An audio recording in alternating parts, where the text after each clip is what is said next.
Hey guys, this is Matt Miller with PolitiBrawl. Watch this Autoworker come up on stage and support President Trump at the White House and explain exactly why Americans need to stick with President Trump through this tariff agenda so that Americans can once and for all have a fair deal with our trade partners and we can finally fix the American economy. Watch it right here. Thank you. It's a great honor to have you. Thanks. Thank you, Mr. President. I grew up just north of Detroit, Michigan, in Macomb County, known as the home of the Reagan Democrats. My first vote for president was for Ronald Reagan. I thought that was going to be the best president I ever saw in my lifetime until Donald J. Trump came along. I have watched my entire life, I have watched plant after plant after plant in Detroit and in the metro Detroit area close. There are now plants sitting idle. There are now plants that are underutilized, and Donald Trump's policies are going to bring product back into those underutilized plants. There's going to be new investment. There's going to be new plants built. And the UAW members, and I brought 20 of them with me, they're sitting right over here.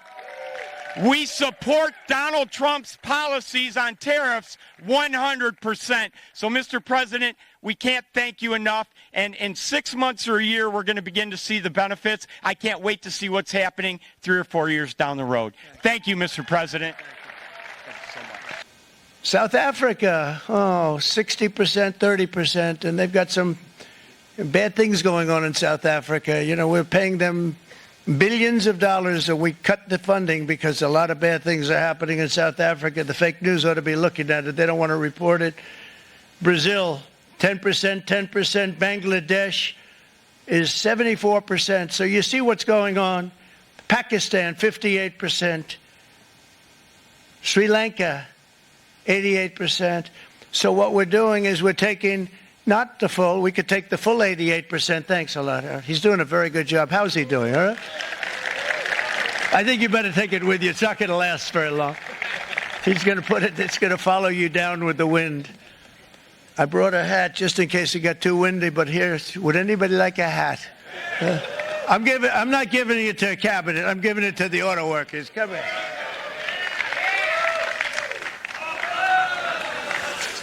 Thank you, fellas. Get it. That's it. That's it. They deserve it more than our cabinet. Our cabinet has plenty of hats. But you see the numbers. The numbers are so disproportionate. They're so unfair. At the same time, we will establish a minimum baseline tariff of 10%. You notice that on the chart.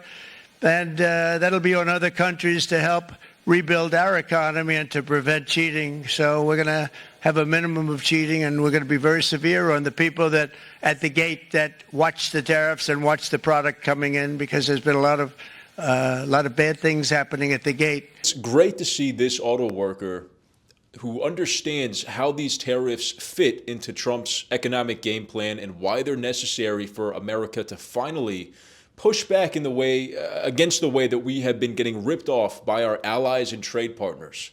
This is reciprocity. We are enacting reciprocal tariffs on countries who have tariffs on American goods, which hurts our economy. So the fact that America has tariffs put on it by people who are alleging to be our allies and trade partners means that American companies have to deal with those costs going into foreign markets.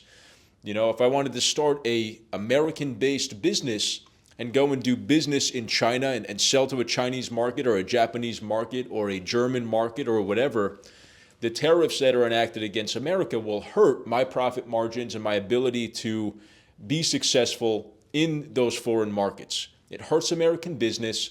It hurts especially specifically auto workers, American agriculture. This Trump tariff agenda is bringing in a new age of American economic self-esteem.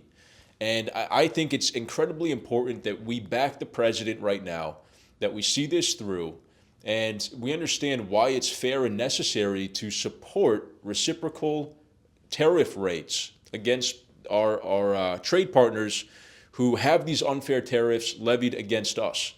This is important It's important that we maintain economic confidence, We're seeing what's happening in the market today. It doesn't look good. It's definitely a period of uncertainty, and the president is very clear about that. He's been very honest and open about that. But President Trump is not somebody who is just going to lay back and let himself or America get screwed. You know, if you look at Trump's history, his career as a businessman, you see that he is a tough negotiator. He's somebody who has fought many battles, and he's been through low periods, you know, total utter defeat, and still hasn't given up. And he's able to fight and push back and climb his way back up to the top. He's had tremendous struggles that he's overcome, and the result of that has been he was successfully ultimately in the end. If you look at the Taj Mahal deal and how that turned out, and his bankruptcy, or he was facing bankruptcy, he was in massive debt, billions of dollars in debt.